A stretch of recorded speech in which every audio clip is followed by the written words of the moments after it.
코인버스에서 알려드리는 반드시 알아야 할 코인 시장의 핫 이슈. 여러분, 오랫동안 상위 순위에 앉아있는 암호화폐에 무엇이 있을까요? 바로 비트코인과 이더리움 그리고 리플이 있습니다.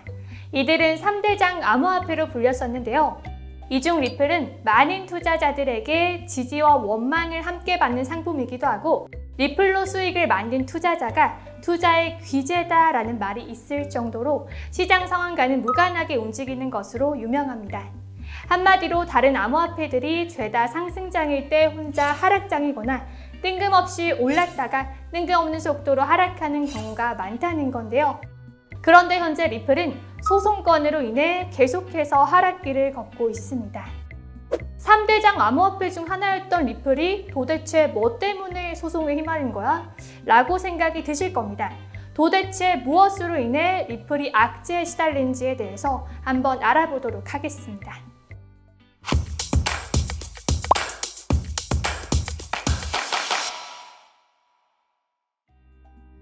리플은 시가총액 6위 암호화폐이며 비채굴형 암호화폐 중 시가총액 2위에 자리 잡고 있는데요. 비트코인, 이더리움과 함께 오랫동안 3대장 암호화폐로 불렸습니다. 이렇게 암호화폐 3대장으로 불렸던 리플, 도대체 왜 소송에 휘말린 걸까요? 때는 2020년 12월 22일, 미국 증권거래위원회 SEC 측이 리플에 갑자기 소송을 제기합니다.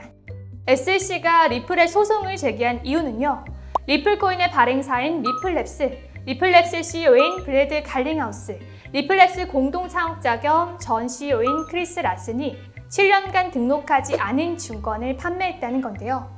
소송을 제기하면서 투자자 모집 금지, 부당이득 반환, 디지털 자산 증권에 대한 피고인들의 참여 행위 금지 등도 법원에 요청했습니다.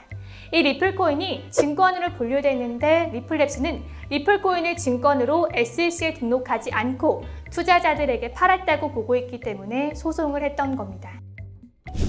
SEC는 증권에 관련된 규제를 하는 기관으로 증권을 거래하기 위해서는 SEC의 증권임을 등록해야 되는데요. 그런데 리플은 증권으로 등록을 하지 않았다라는 것이죠. SEC는 화면에 보이는 하위 테스트 항목의 근거들을 들어 리플코인이 증권임을 주장하고 있습니다. SEC는요, 하위 테스트를 통해 증권인지 아닌지 여부를 결정하는데요. 하위 테스트에는 총 4개의 항목이 있으며 4개의 항목을 모두 충족하면 증권으로 분류합니다. SEC 측은 리플코인을 관리하는 리플랩스라는 회사가 있는 점, 리플코인 보유자들이 시장에서 리플코인을 거래해 이익을 내고 있는 점, 탈중앙화된 시스템이 아닌 중앙화된 시스템을 사용하고 있다는 점을 들어 이 하위 테스트의 항목을 모두 충족하고 있다고 보고 리플코인이 증권이라고 주장한 겁니다. 이 외에도 해당 코인이 실생활에서 쓰일 만한 목적도 없을 뿐더러 연방 증권 관련 법률이 규정하는 통화에 해당하지 않는다는 점도 증권 판단 근거로 들었습니다. 이렇게 리플랩스와 SEC 간의 소송이 진행되자 리플의 가격은 800원대에서 200원대 밑으로 추락하게 됩니다. 그리고 코인베이스를 비롯한 미국 국적 거래소에서 리플을 상장 폐지하게 되면서 리플의 발행사인 리플랩스는 큰 위기를 맞게 되는데요. 불행 중 다행일까요? 그래도 다행스럽게 리플 가격은 그 다음 해인 21년 4월 불장을 맞아 2,000원대로 회복하면서 위기를 극복할 뻔했지만 아직 소송에 대한 리스크가 해소되지 않았기 때문에 다시 800원대로 가격이 빠지고 위기는 지속됩니다. SEC의 공격의 상황이 악화되었지만 당연히 리플랩스도 반격을 준비했겠죠. 일단 리플랩스는 리플코인이 증권이 아니라고 강력하게 주장하면서 치열한 법적 공방을 이어나갑니다.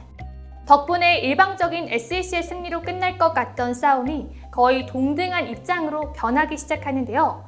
과연 리플랩스는 국가기관인 SEC를 어떻게 상대했을까요? 리플랩스가 SEC에 맞서면서 주장한 핵심 내용은 크게 2가지입니다. 첫 번째는 앞서 말한 리플은 증권이 아니다와 두 번째, SEC 내부에 적절한 가이드라인이 부재했다입니다. 첫 번째 주장의 경우 하위 테스트를 통해 상당 부분 해당되는 항목이 있었기 때문에 리플랩스는 두 번째 주장을 핵심 전략으로 해서 소송에 집중합니다. SEC에서 적절한 가이드라인이 없었기 때문에 우리는 우리 사업을 한 거다. 그때 가만히 있었다가 왜 지금 와서 난리냐? 이렇게 밀고 나간 거죠. 자, 바로 여기서 영화와 같은 상황이 발생하는데요. 그 상황을 만들어준 것은 아이러니하게도 전 SEC 기업 금융국장 윌리엄 힌만입니다. 윌리엄 힌만은 18년 한 컨퍼런스에서 이더리움은 증권이 아니다 라는 발언을 했는데 이 발언을 리플랩스는 놓치지 않은 것이죠. 아니, 너네 SEC 전 임원이 이더리움은 증권이 아니라고 했는데 왜 우리는 증권이라? 그 판단 기준 선 제시 좀. 저 발언은 내 개인 의견이라 SEC랑은 상관없음. 오, 그래? 그럼 연설 전에 준비했던 자료 공개해. 개인 의견인지 내부 의견인지 확인 좀 해볼게. 기관은 자료 공개 거부할 수 있는 심의 절차 특권이란 게 있거든? 그것 쓸 거임. 어이, SEC, 너는 재판 중에 장난질이냐? 심의 절차 특권은 기관 대상이고 저건 힘만 개인 의견이라며. 개인한테 그런 권한이 어딨냐?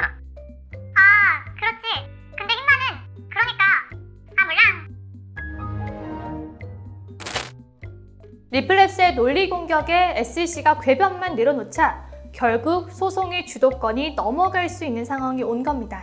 여기까지만 보더라도 SEC 내부에서도 명확한 기준이 없었고 그저 중앙정부의 권력으로 직무를 했다는 게 아닐까 하는 합리적인 의심이 많은 사람들에게 들게 되죠. 결국 힌만의 발언 한마디가 SEC의 입장을 대변한다라는 리플랩스의 공격을 막으려다 SEC는 자신들의 논리를 스스로 무너뜨린 결과를 만들게 되었고 점점 소송의 논점이 리플의 증권성 여부에서 SEC의 관리 감독 능력의 부재로 확대되면서 분위기가 리플랩스 쪽으로 기울게 됩니다. 가상화폐에 관련된 명확한 가이드라인 없이 방관하다가 이제 와서 과거에 만들어진 증권법 잣대로 위법을 주장하는 것은 무능한 정부기관에 갑질받게 되지 않는 상황이 되어버린 것이죠. 자, 근데 SEC의 무능력함이 더 알려지게 된 사건이 또 발생합니다. 21년 10월 세이프 하버 보고서가 언론에 유출되며 리플랩스에 더욱 유리한 정황들이 공개되는데요. 해당 보고서의 내용은 19년에 SEC가 토큰의 증권성 여부와 관련해 여러 로펌들과 논의를 진행했다는 내용입니다.